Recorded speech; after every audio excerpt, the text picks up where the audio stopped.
Sagittarius, para to sa'yo sa mga Sagittarius, guys. September 6, 2025, Sagittarius. Sagittarius, para to sa inyo. Unahin natin ang inyong career, guys, at financial.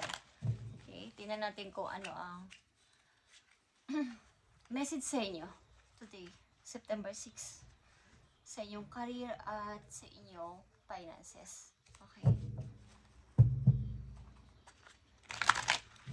Sagittarius, ibigay mo ang tamang message sa mga Sagittarius at para sa kanilang career and finances. Thank you, Spirit. Okay, titingnan natin to mamaya, guys. At you are experience many financial heights, high and lows, ups and down na pera. Meron kayo, guys. Nakakaranas kayo ng ups and down na pagdating ng money. Okay? Parang past changes regarding money. At parang pabago-bago. May darating na malaki tapos mayroong biglang gagastusan, guys. Okay, Sagittarius, tingnan natin ang message pa para sa inyo. Ito ay paalala, okay, sa inyo. Ano man to is, pakinggan nyo kung gusto nyo. Eh, nandito ang facts din, okay? May mga nagbibetray sa inyo, guys, sa paligid. Parang nagtataksil. So, makaramdam kayo sa inyong paligid. Sino man ang kasama nyo sa buhay, sa trabaho man yan o sa bahay, guys, may mga nagtataksil. Okay, Sagittarius. Kaya natin ang message pa for you.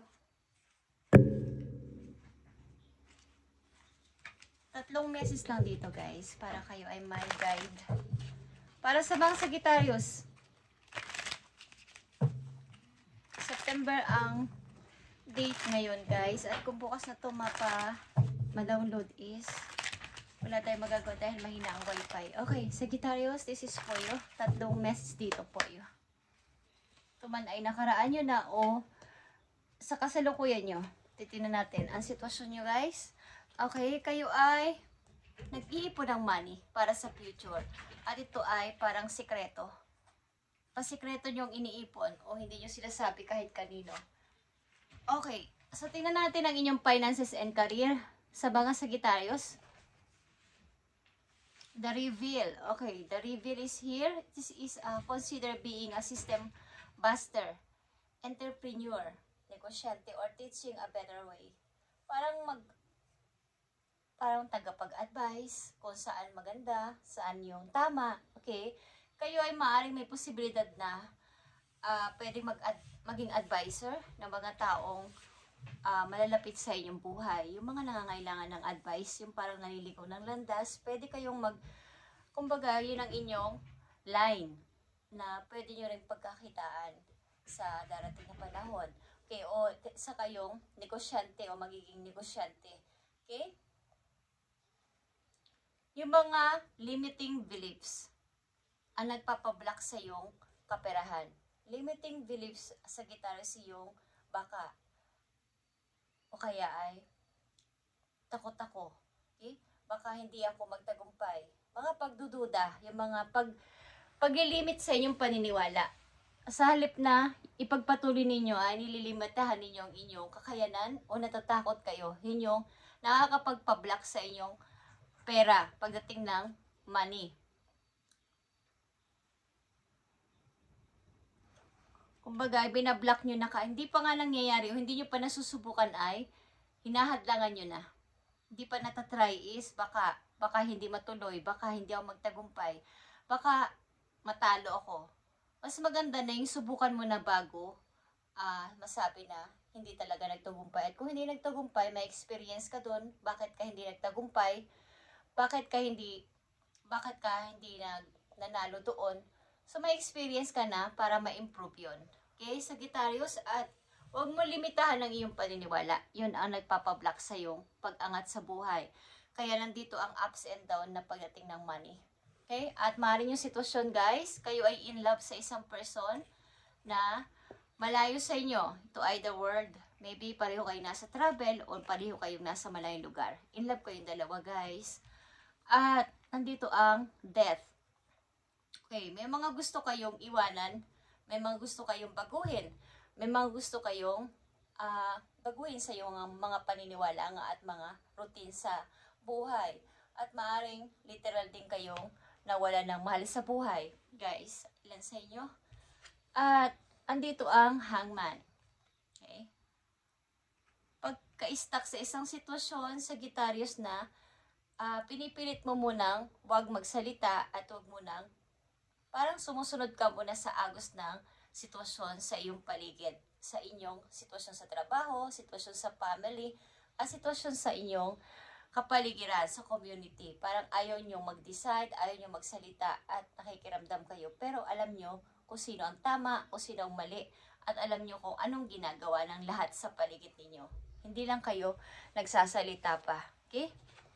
So, andito ang message para sa inyo. Ito ay magandang mensahe. Ito ay Page of Sword. Ilan sa inyo 52 years old. Okay? The shepherd indicates an intense love of life and a strong fellow feelings. Okay, kayo ay in love. At maybe kayo ay magaling talaga magpasunod. Katulad ng mga yung nag-aalaga ng mga tupa, yung nagpapastol ng mga tupa. Kaysa kayong mabuting person at maaring itong love na to ay intense. Strong fellow feelings. Nakita niyo itong strong fellow feelings na to, Sagittarius. Kayo ay parehong nasa malayong lugar o isa sa inyo nasa malayong lugar.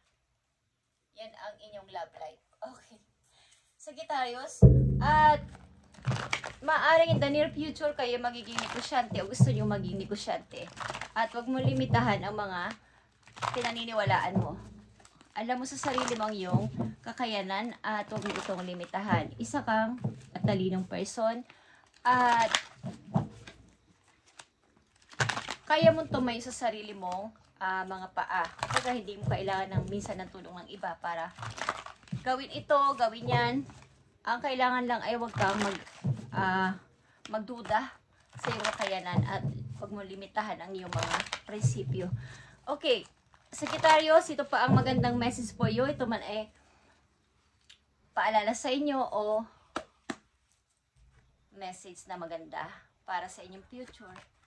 Okay, nakikita nyo ang Two of Ariel. Ito ay Two of Pentacles, guys.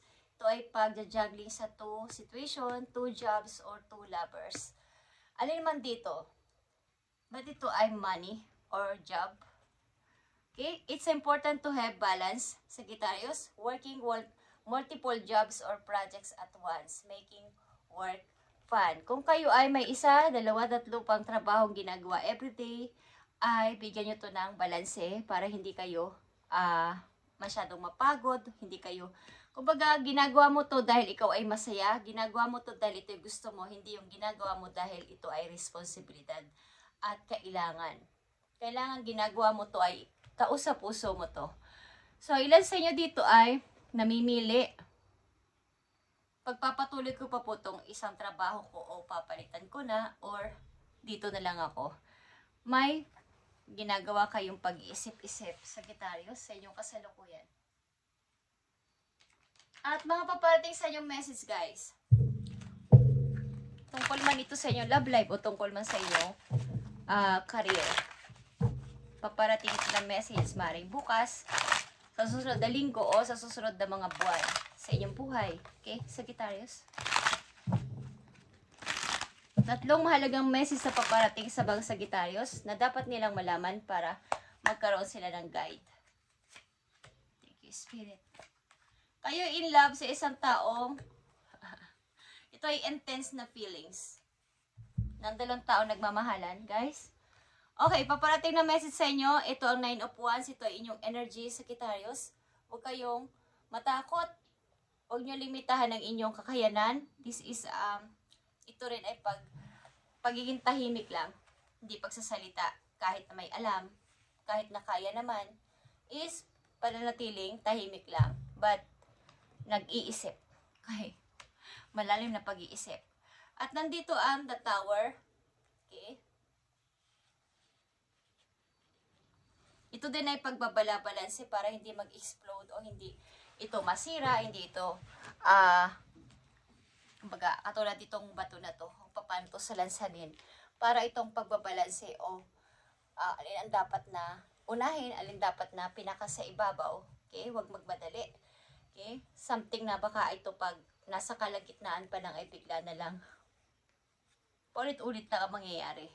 Okay, mga para parating sa inyo ay hindi nyo inaasahan sa mga susunod na araw, guys. At Four of Cups is here. Mga pagdududa talaga to. Mga pagdududa sa mga paparating, sa mga offer, sa mga gustong gawin is nandun kayo sa gitna. Kumbaga ito yung old at ito yung new. Nandun kayo sa gitna at hindi nyo alam pa ang gagawin nyo sa kasalukuyan.